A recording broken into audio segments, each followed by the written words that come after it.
And he is improving, and he's steady, and he's reliable, and so yeah, I mean, he's in a great place. I mean, he's one of those guys that as a play caller I trust a ton, and I know the quarterbacks do too. But I would say for all those receivers, I feel that way. I feel like they've really taken strides over the last 3 to 4 weeks, and everything collectively. But yeah, St. Brown is continuing to grow. No, he certainly is. And Matt Carey on our YouTube chat thread says St. Brown's coming to his own. This is what late picks do. Take some time to get the game to slow down and come to you. He has the potential to be a number 2 receiver.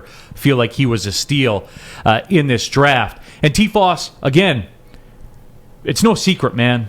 That's what it takes.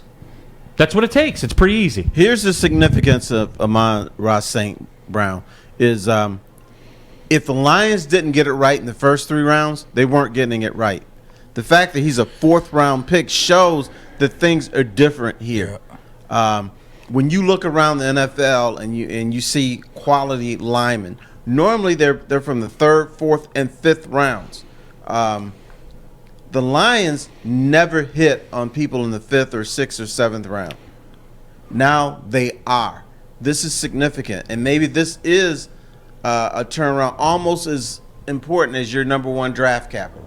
That the fact that they can nail something in the 4th round, the guy can be productive, and so that's why we have to believe in Brad Holmes. If this guy knows what he's doing, which I think he does, then this could turn around a terrible franchise. And that goes back, that boils it all down for me and the whole draft capital argument.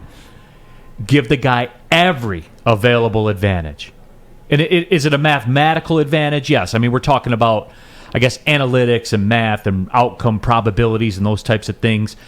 But give the guy who looks like he knows what he's doing the best advantage possible in doing it. That's it. Right. That's it. That's my, good show, everybody. See you later. Just do your job. And let's bring up Steve Eisman. Remember the year the Wings fans thought they were going to get the number 1 pick?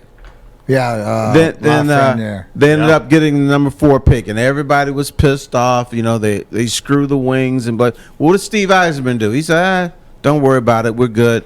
I'll select Mo Sider. And a lot of people are like, what? Who's this guy? Now it's like, damn, you can't do without him. So, yeah, you do need draft capital, but if you got somebody who's pulling the trigger, who knows what the hell they're doing, that could be even more important. And it is. And that's where, too, with Steve Eiserman, with the Mo Sider pick, D-Mac, I talk about discounts to market with quarterbacks and things like that.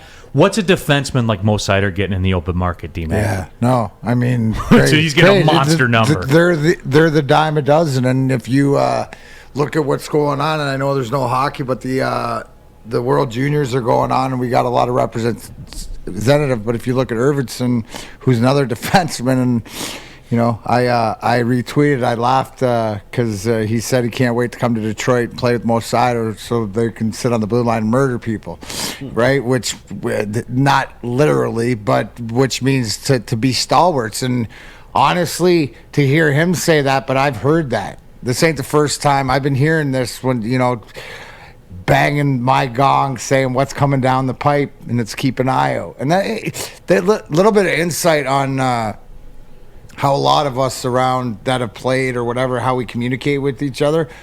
It's not about we allow each other to figure it out. We'll point each other in the right direction. Oh, check this guy out. What do you think of this guy?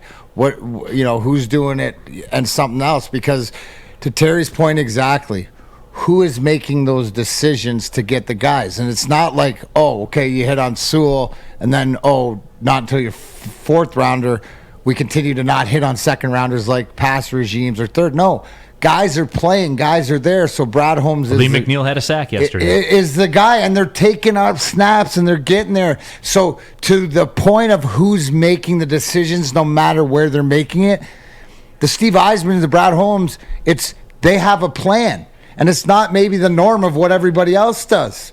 Look at the Red Wing organization. Kenny Holland, Russia, Sweden, before it was cool. right? Getting the guys in the late rounds, the Datsuks, the Zetterbergs, the guys, the Lidstroms, the Fedorov, the guys you'd never get late now, right? But there was a game plan, and then he learned that. Now Germany's the new Sweden, it seems like. So it's what his path is. Follow these people's in particular's path, because to Terry's point, then you might see what they're going to choose for.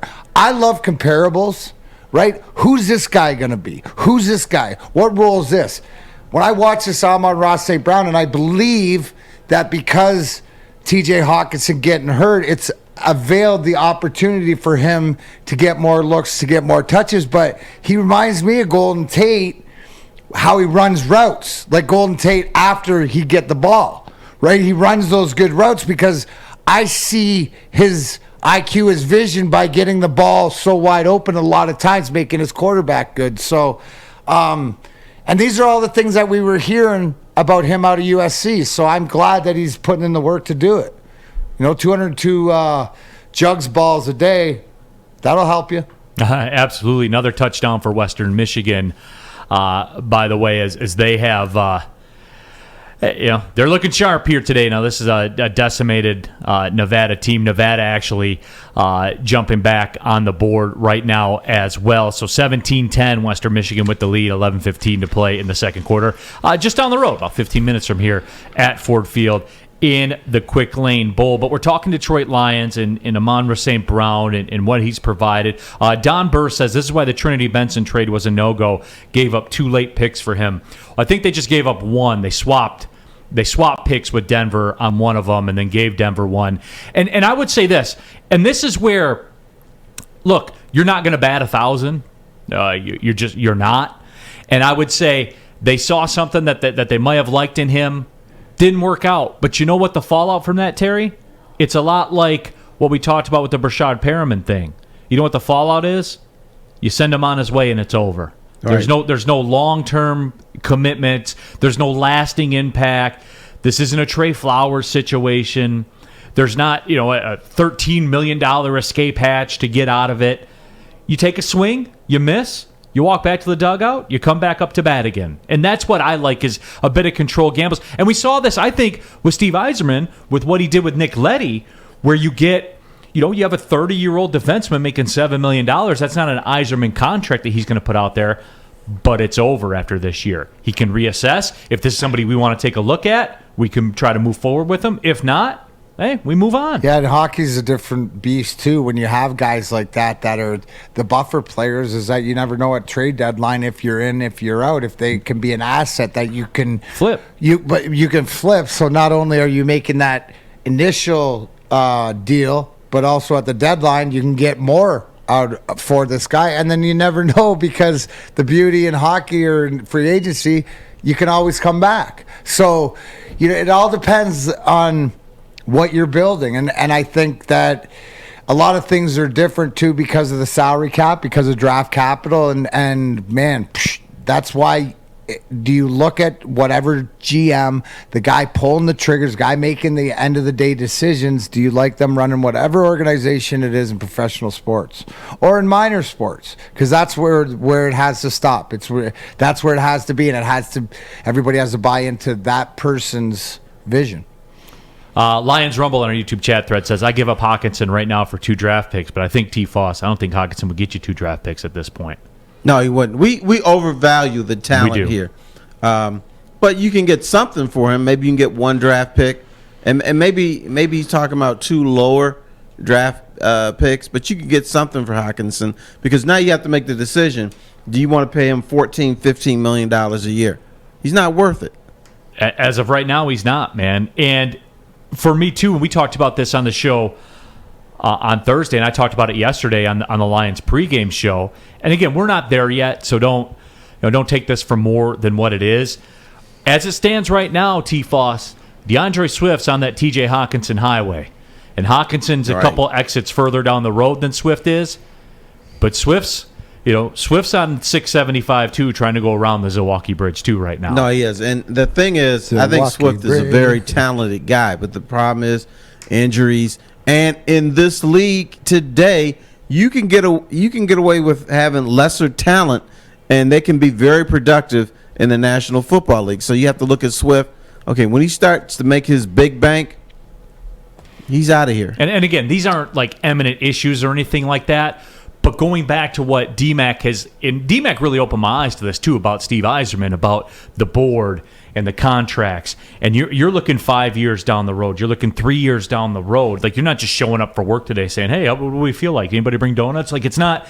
It's well, not. There like is that too. There is that too. But, yes, but it's also too. You're eating your donut, drinking your coffee, looking at the board. But you're looking at the board, and there is a 5-year window. You know that's what? On this board. The greatest analogy to that is I'll go back to Red Dead Redemption or any video game, is when the map is revealed to you as the mission goes, so you can't get in certain parts of the map. It's all, might be foggy and you only hear. Well, you know what? The best of the best clear that fog out and have their game plan down the road. So they're not surprised. It's not like something's going to come up and surprise them, as far as they're gonna do their due diligence. They're gonna put the work in because they've been there. They know what it takes. So that's the best analogy to that.